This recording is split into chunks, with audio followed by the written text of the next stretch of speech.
What's good, everyone? Ladies and gents of YouTube, BBK Dragoon here with a new replay review. I apologize for the delay. The last replay review was a couple of weeks ago. Had a bit of a mix-up, little sorting issue, that kind of stuff. Before we get into this too much, we're on board with Rue1204. Rue is a Halo player for the last 3 years and is wondering what to do against higher CSR level players.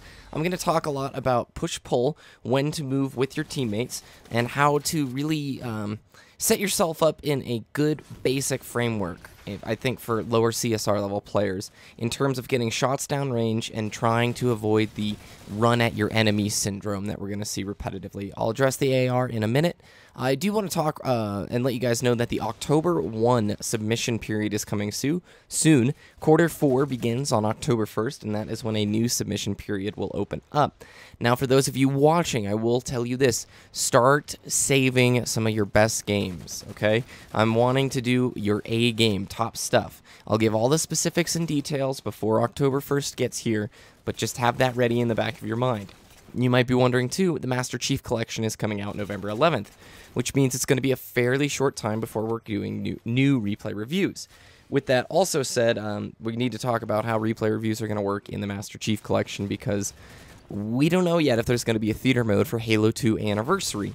The Xbox does have the ability for you to save gameplays, though, so we're going to have to look into this and address it when it gets a little bit closer, and I'll be talking about it all very soon. So, Rue-Badoo, I love the name very much. We're here on Landfall, it's a cool map, and you switch to the DMR. Thank you. That's why I didn't want to talk too much about the AR. Perhaps you had the glitch that a lot of players have when the game just forgets your loadouts and sticks you with AR, pistol start over and over, and we're with the DMR. Now, here's a recommendation that I really would like to see, the BR.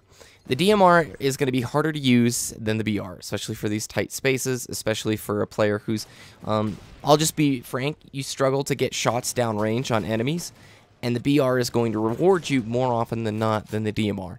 The DMR used to be the king of the castle, okay, it used to be Borat.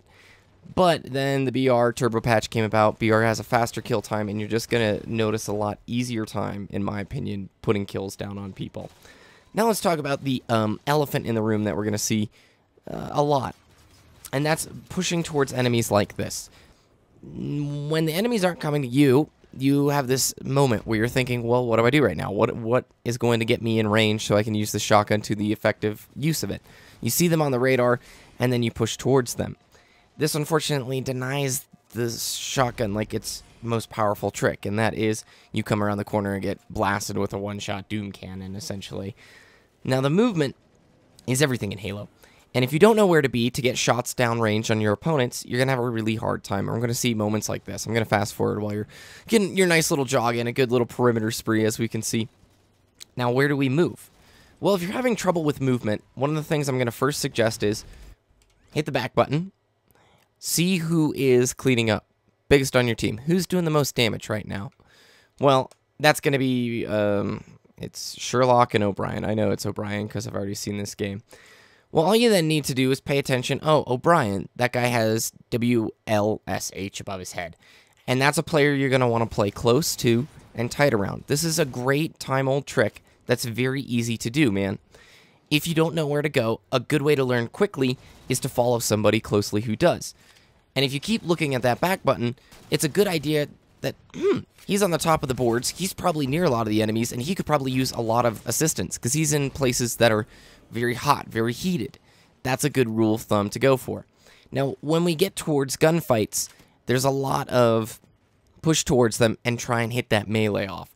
It's comfortable, it's something a lot of players like to do, myself included, but you have to remove this thought from your brain.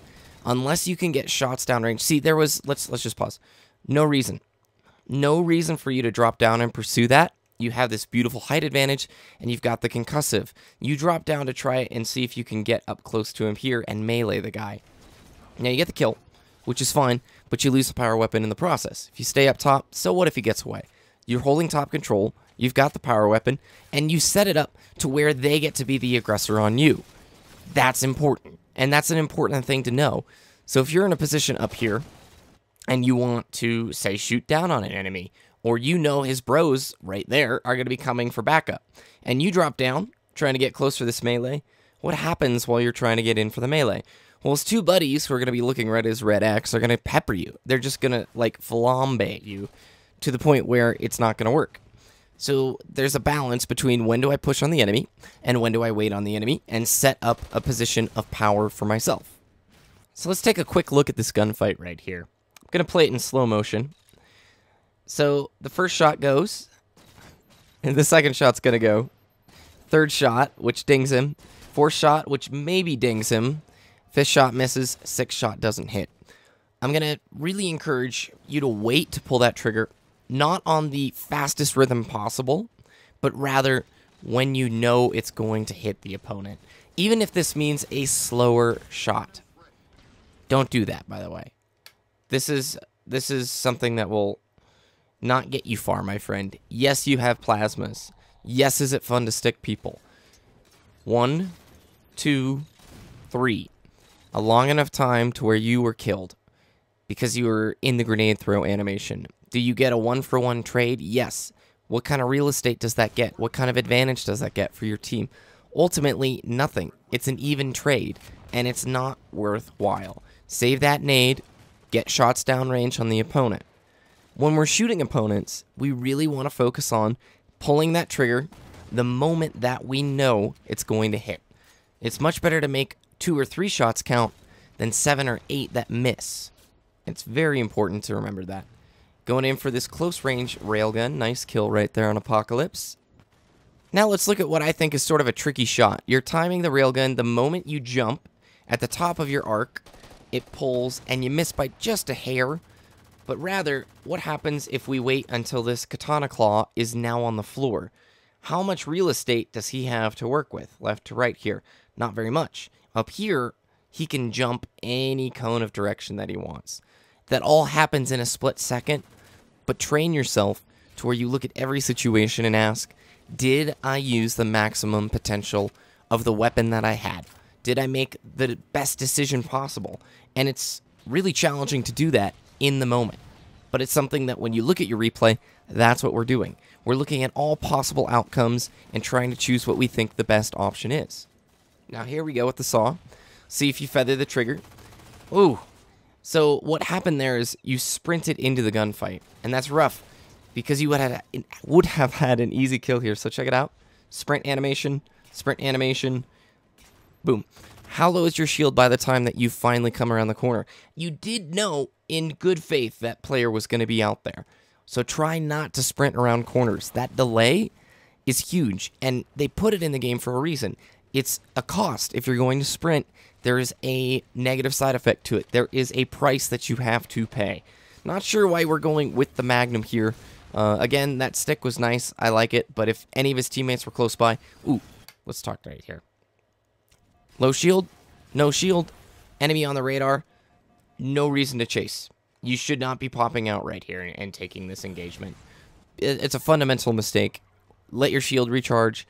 Try and carry your life a little bit further because 1-for-1, 1-for-1, 1-for-1 isn't helping your team a lot in Team Slayer. Rather, you're just sort of prolonging the game, essentially. So as we get a little bit further, I'm going to fast forward. And finally, let's talk about putting shots down range. I've already mentioned that you like to push towards enemies for the melee. We're going to do it again. But we're also going to rely on those sticky nades. I'm going to give you a homework assignment. Turn your sticky nades off, put frag nades on. This is going to force you to start using nades in the way that they were intended to be used. Like good old prediction corner nades.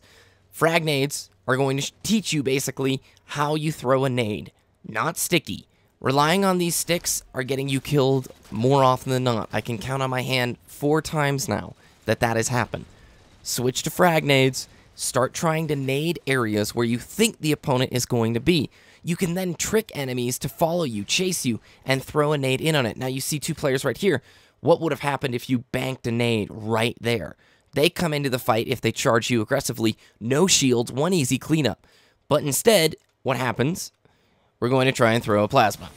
You've got to break that habit, and I think the only way you're going to do that is if you get rid of it from your loadout altogether. I love that you're picking up power weapons. That's a great start. But we really need to focus on these engagements. You had a concussive rifle right there, yet decided to throw a plasma first. Discovery plasma. Oh, and gets the stick! I need to shut up!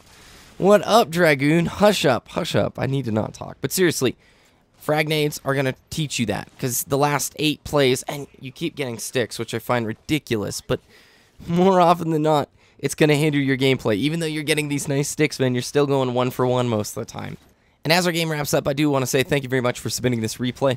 And to viewers who are watching who've seen this all before, look at your own gameplays and ask yourself, is every decision that I've made the best possible?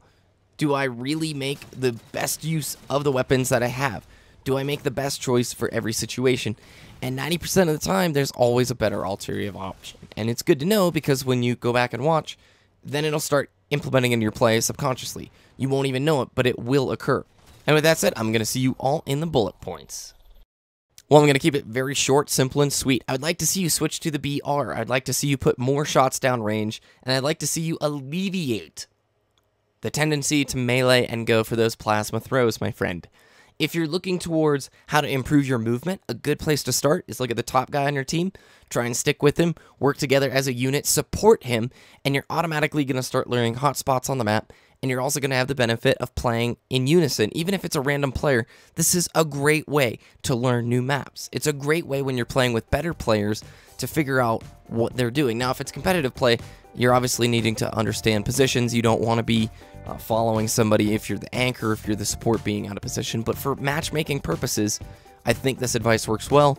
Put on those frag nades, and I would love to see how things work out down the road. Thanks for watching, everybody. I'm going to see you in the next replay review, which will be next week. I promise. We're regular now. And have a great day.